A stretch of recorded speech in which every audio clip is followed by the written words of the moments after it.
Hello, and welcome to the Ultimate Strategy Podcast, your go-to podcast for everything strategy.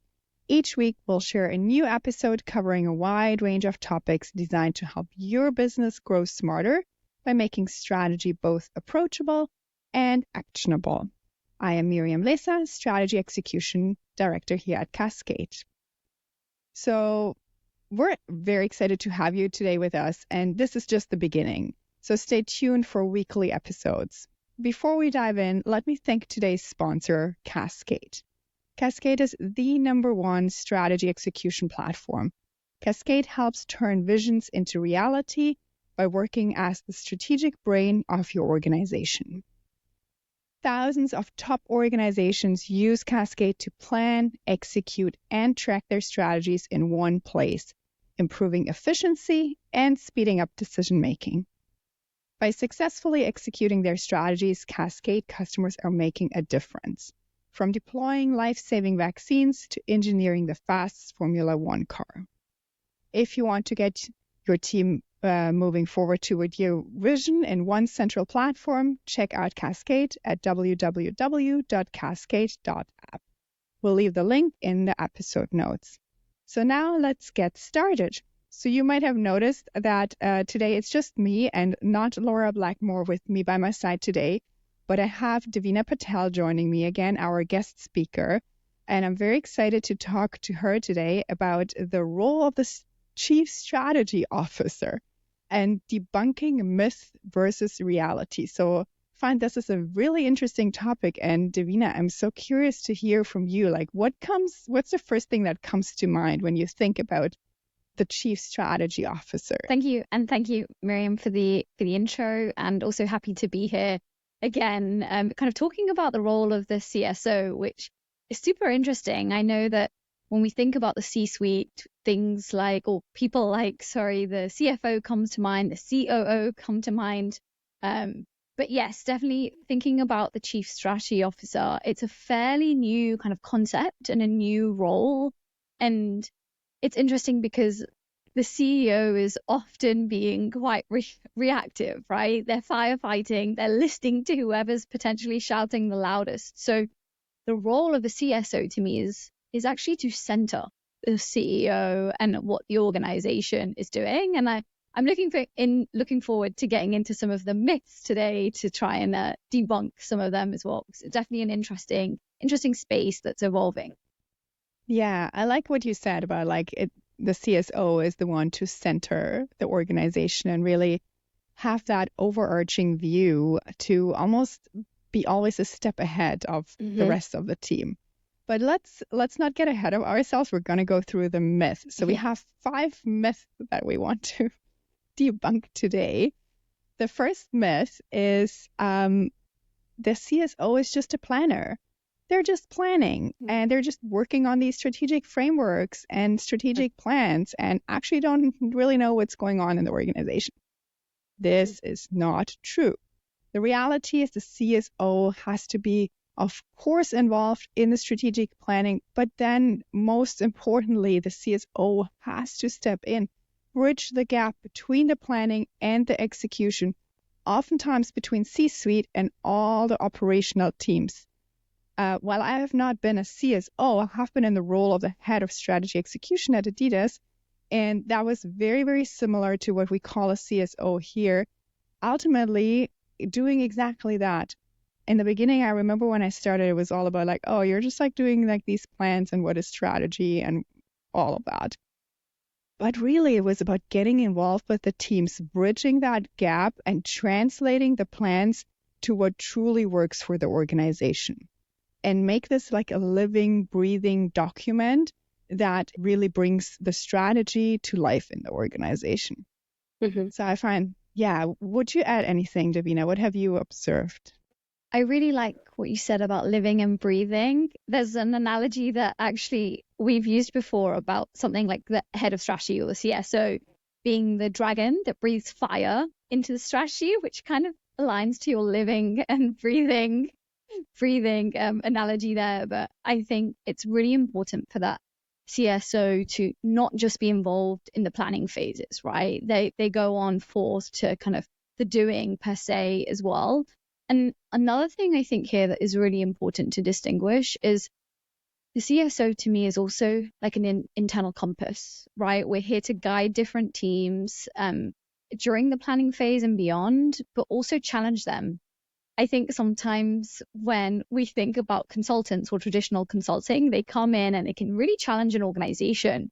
So in my eyes, the CSO should also be playing that role, challenging each of the teams to structure themselves in a better way, plan in a more efficient way, but also challenge the rest of the C-suite to make sure that they're doing the things that really move the needle towards that North Star. I love that. What's another myth that we want to debunk here today? Yes, so another one to add to the mix is that actually the CSO is just a backup for the chief executive officer, which I guess kind of goes back to what we started with. They aren't meant to be a replacement per se, or kind of the second wing, but they are meant to be there to center the CEO. It's about stepping in when needed, supporting the CEO on the journey. Ultimately, the CEO is accountable for the entire organization's performance, whether that's to the shareholders, to employees, to board members. So it's important for that kind of role to really work closely with the CSO, but have a distinct line of roles and responsibilities. Often there's kind of a role likened to the chief of staff, right? Which I see more as being that kind of second right hand, kind of right wing role to the CEO. So the CSO should definitely be distinct to that, and they are absolutely focused on things like the long term. How do we manage risks? How do we manage uncertainty that the organization might face as well? And kind of this thought that actually the CSO is the thought partner to the CEO, the strategic partner, and really operates with a unique focus as well to make sure that the ship is heading in the right direction. Sometimes when you're frantically kind of trying to get through your day to day, you might lose your way, right, on your voyage. So the CSO is really there to be that kind of guidance and leader, almost for the CEO from a strategic perspective, but definitely not a replacement. So we can debunk that myth. Absolutely. And I've also observed and seen that oftentimes CSOs are not necessarily coming in from an outside organization and just take that role. Most of the time, they're actually a little bit more like they're in the organization for many years. They know the business well. They might have worked in previous roles that allowed them to dive deep into the operations of the business. Maybe they led some transformational projects, and then they're like stepping up as a CSO. But they do have very deep knowledge of the business, which makes them such a valuable partner, I would say, to the CEO, because they're probably one of the only one that truly sees the entire business cross-functionally as well, where most of the other C-level executives, they are like in their roles, right? Or they're like the business unit leaders or country leaders or whatever that is. So I think that is also another really interesting thing to think about. So they're not the backup, they're really that thought partner, as you said. So I really like that expression as well. So let's see, what is another myth here? So the CSO only works on high level strategy and is only focused on high level, long-term strategy with little involvement to the day-to-day. So it's a little bit similar to the first myth that we were debunking, where the CSO is only working on planning. But really, again, the reality is the CSO is not only working on this high-level strategy. They have to understand the high-level strategy and they have to be ahead of things. But then they're really like working on the implementation, making sure the strategy, again, comes to life, that all the actions in the organization are aligned with the vision as well. So really that again, like speaks to what the CSO needs to have in terms of qualities is really like spanning across from strategy formulation to really have that deep business understanding of the operations of the company as well. And really like moving from planning to execution, bringing all the team members together, cross-functionally align them, making sure that the strategy is actually properly executed and not everybody goes rogue in their own way, while you obviously also want to leave that freedom and the empowerment to the individual leaders as well. So yeah, not only high level strategy, but quite the opposite, like being involved and understanding how to bring the strategy to life on a day-to-day basis. Mm-hmm. I really like that. I also think when you think about this, again, this analogy of the ship and kind of heading towards a destination, you've got to be aware of kind of the wider ocean, the wider surroundings, but then you've got to be aware of some of the more kind of obscure things, right? Too, like an iceberg or something, I don't know, maybe another ship or something along those lines. So I think it's important that the CSO is also embedded as well in the levels beneath that kind of high level strategy and the wider department as well. So I really like that. Yeah. So what else do we have? We already debunked 3 myths. We have 2 more to go. What's the next one, Devina? So the next myth that we'll be debunking is that the CSO role is actually unnecessary in a strong leadership team or a good leadership team, which is definitely one of my favorites to debunk. So it's interesting because I started off kind of my talk track today also with the mention of other key C-suite roles. Like, I mean, we have the CEO, the CFO, COO, there's CIO, there's so many out there, right? There's even newer age ones like Chief Digital Officer, Chief Culture Officer, kind of different titles. But actually, in my eyes, I think the CSO is definitely a fundamental part of a strategically mature and strong organization. And back to Miriam's point around maybe the CEO was actually the founder of the business, right? And had the strong entrepreneurial roots. It's important that whilst that business grows and goes about its journey of achieving the strategy, it starts to bring on board the right roles to support that vision and support that goal. And actually the CSO for me is an integral part of an organizational C-suite, and even the leadership team themselves will benefit from a dedicated CSO who truly focuses on that long-term strategy, who focuses on making sure the ship is heading in the right direction or needs to change direction too, right? Sometimes a business can be so kind of tunnel vision, I would say, in getting to that goal. But is that the right goal anymore? Times have changed. The world has changed. There's competitors that have come into the space. So I think the CSO is there really to be the kind of captain per se of the ship. And they really do contribute that strategic mindset and thinking, the innovational aspect as well. I mean, there's even chief innovation officers that we're seeing in different organizations. So, the CSO for me really complements some of these existing traditional C-suite roles, and can really help to kind of spearhead some of the other directions of the leaders too. Their roles are just as important, but definitely for me one that is not a kind of nice to have. I would say it's a must have, right? As you grow and actually providing that dedicated attention really frees up the rest of the leaders to figure out what they need to as well. The CFO can focus on those things. The operations officer can focus on the running of the business. So yeah, definitely one that I'm very glad to debunk. But that's not to say that, as Miriam said too, right, the role could evolve. It could begin with a head of strategy, some kind of strategy department that then evolves to something like a CSO and the C-suite as the organization grows. So definitely room always for some kind of strategy lead and strategy guidance. Yeah, I love how you were debunking this one, and a really good one. So we have one last one, and I think this is also a really good one. The CSO success is measured by only the immediate results and quick wins and whatever is like happening, like quick impacts on the bottom line.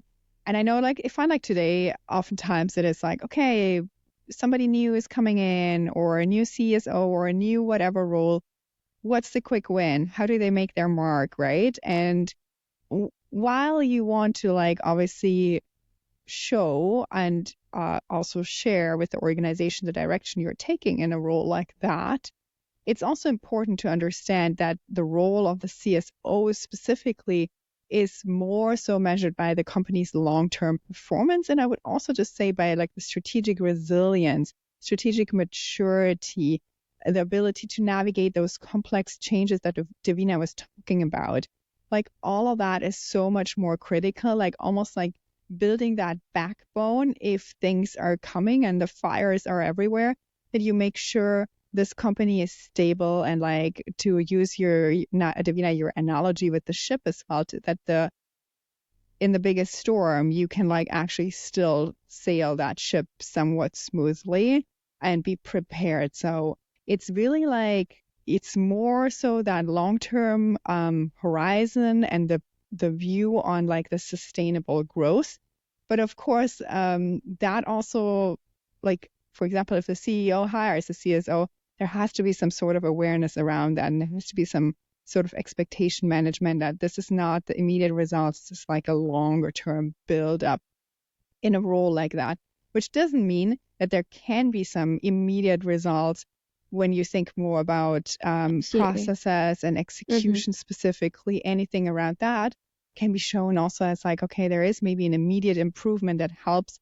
And especially in a role like that, again, that is very cross-functional. If I'm just thinking back about my own role, the value that I could bring the most was definitely that cross-functional perspective and helping bring the, like connect the dots and bring it together, whether that's for the CEO or for the entire organization as well, and for the different C-suite leaders. So bringing that in is definitely a huge value that nobody else really can do in that capacity, with the level of thinking of like the long-term thinking, but also the operational kind of readiness and being in the business as well. So again, to come back to like it spans a wide horizon, the role, but I think that makes it so unique and makes it also makes individuals in that role highly valued in many ways as well, because it is a special ability to manage something complex like that and stay ahead of the game in many ways as well. I really like that. I also think for me it's almost this position of great thought leadership within the organization that can help to convert other mindsets too. So if I think about an organization more broadly and trying to adopt that strategy as a usual culture, actually this CSO is the guiding light for that, right? And this role is so crucial for creating that mindset within the leadership team, but also the wider org as well. And as you said, that it's the long game, right? It's not the short game. It's the long game made up through incremental wins ultimately that a lot of the other C-suite might be responsible for and driving. But definitely an integral role, essential, a must have, not a nice to have is what we'd say. Yeah, I love that. So true. I think that wraps up our 5 myths. What are your key takeaways, Davina? What do you think, or not only for you, but what do you think the audience should take away from? Yeah, I guess I know that we kind of debunked a few myths, but I think they all come out with the same conclusions, right? The first and foremost is that it's an essential role, but it's also a complex role. It's not one to be underestimated. There's so many different facets to a chief strategy officer position, and it requires a strong balance between the visioning and that kind of long-term perspective, but also the operational execution. And for me as well, coming back to the point I just made, it's that this person is a strategic leader within the organization. They're distinct from that CEO position, and they're focused on that future trajectory of the company, and here to also challenge, I would say, the C-suite too.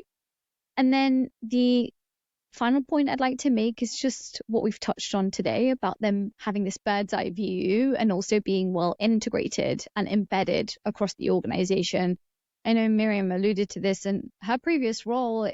It's so important to have that awareness in that CSO position and avoid the tunnel vision that sometimes naturally occurs as well. So yeah, definitely some great thoughts. And I guess what we'd like to close with is that I think whilst everyone might not be a CSO or have a CSO yet at your organization, everyone should try putting themselves in the mindset of the CSO. How would the CSO think? What does that kind of perspective look like or take look like? And try and instill some of those principles in your day-to-day as well on your strategy journey. I like that. Embodying that mindset as well can oftentimes help so much. And yeah, it's really, it's like the challenger, the change maker, and the long-term perspective, I don't know, provider for the organization. Yeah. So, well, this was an amazing episode. Thank you so much, Devina, for being our guest again. And I know you will be joining us a lot more. So we're very excited about that. Thank you. Thank you for having me. Yes. So, well, overall, this wraps up our episode today about debunking the myth about the Chief Strategy Officer. And we hope you found it insightful and that it helps you on your journey to better strategy execution. Again, make sure to tune in next week when we'll be talking about another really exciting topic. And it's going to be another great episode filled with practical tips that you don't want to miss. But in the meantime, don't forget to subscribe to the Ultimate Strategy Podcast on your favorite platform so you never miss an episode. Also, check out the links to the resources mentioned today in the episode's description. And a big thank you to our sponsor, Cascade, for making this podcast possible. And thank you for listening. Remember, great strategies are only as good as their execution. So take action, make it happen, and see the results. See you in the next episode for your weekly dose of strategy.